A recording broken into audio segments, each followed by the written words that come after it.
नमस्कार दोस्तों। आज की कहानी है अच्छे लोगों के साथ हमेशा बुरा क्यों होता है। आपने महसूस किया होगा कि जो लोग अच्छे कर्म करते हैं वो परेशान रहते हैं, वहीं जो बुरे कर्म करते हैं वो खुशी से रह रहे होते हैं। अगर आपके मन में भी ये सवाल आया है तो आज हम आपको इसका जवाब देंगे। ये जवाब वो है जो भगवद गीता में लिखा है और श्री कृष्ण ने अर्जुन को दिया था। जब भी अर्जुन के मन में कोई दुविधा होती थी तो वो श्री कृष्ण के पास पहुंच जाते थे। एक बार की बात है, अर्जुन ने भगवान श्री कृष्ण के समीप आकर कहा कि वो दुविधा में है और इसका जवाब वो श्री कृष्ण से चाहते हैं। श्री कृष्ण ने पूछा कि क्या सवाल है। अर्जुन ने कहा, मुझे ये जानना है कि अच्छे लोगों के साथ हमेशा बुरा ही क्यों होता है, वहीं बुरे लोग खुशहाल दिखते हैं। अर्जुन के मुंह से ऐसी बातें सुनकर श्री कृष्ण मुस्कुराए और कहा, मनुष्य जैसा सोचता है और महसूस करता है वैसा कुछ नहीं होता है, बल्कि अज्ञानता की वजह से वो सच्चाई नहीं समझ पाता है। अर्जुन उनकी ये बात समझ नहीं पाए। इसके बाद श्री कृष्ण ने क्या कहा वो जानते हैं। श्री कृष्ण ने अर्जुन से कहा, पार्थ, मैं तुम्हें एक कथा सुनाता हूँ। उसे सुनकर तुम समझ जाओगे कि हर प्राणी को उसके कर्म के हिसाब से ही फल मिलता है। प्रकृति हर किसी को अपनी राह चुनने का मौका देती है। अब वो मनुष्य की इच्छा पर निर्भर करता है कि उसे धर्म की राह चुननी है या अधर्म की। कथा शुरू करते हुए श्री कृष्ण ने कहा, एक नगर में दो पुरुष रहा करते थे। एक पुरुष व्यापारी था जिसके जीवन में धर्म की बहुत महत्वता थी। वो पूजा पाठ में यकीन रखता था। वो हर रोज मंदिर जाता था और दान धर्म भी करता था और हर रोज भगवान की पूजा करता था। वहीं दूसरा पुरुष बिल्कुल विपरीत था। वो हर रोज मंदिर तो जाता था लेकिन पूजा करने नहीं, बल्कि मंदिर के बाहर से जूते चप्पल चुराने। उसे दान और धर्म से कोई लेना देना नहीं था। समय बीतता गया और एक दिन बहुत जोर की बारिश हो रही थी। इस वजह से मंदिर में पुजारी के अलावा कोई नहीं था।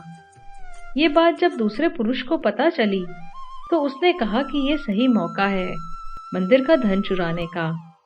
पंडित से नजर बचाकर उसने मंदिर का सारा धन चुरा लिया। उसी समय धर्म कर्म में विश्वास रखने वाला व्यक्ति भी मंदिर पहुंचा।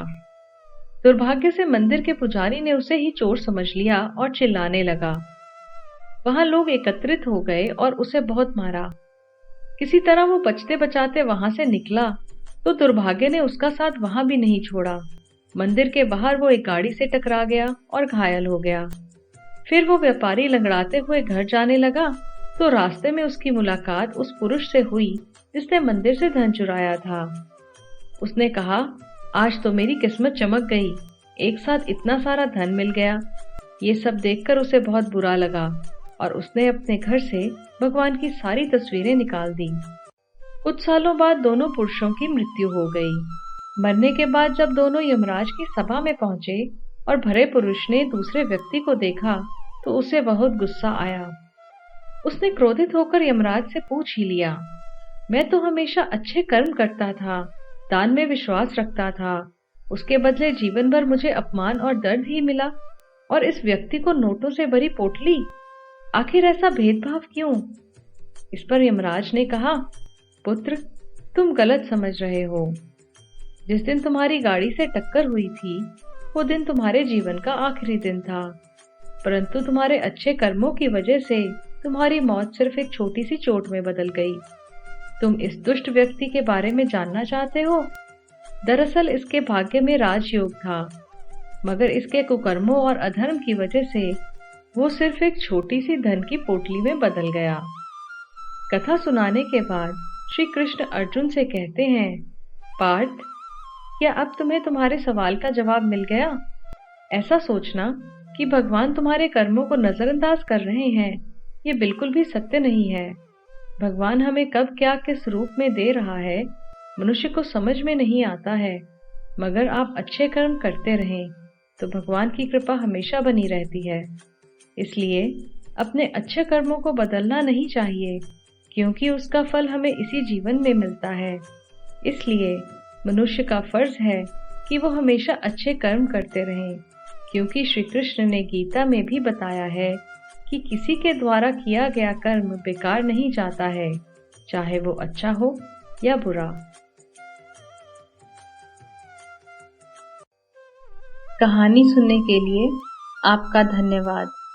कृपया चैनल को लाइक और सब्सक्राइब करें।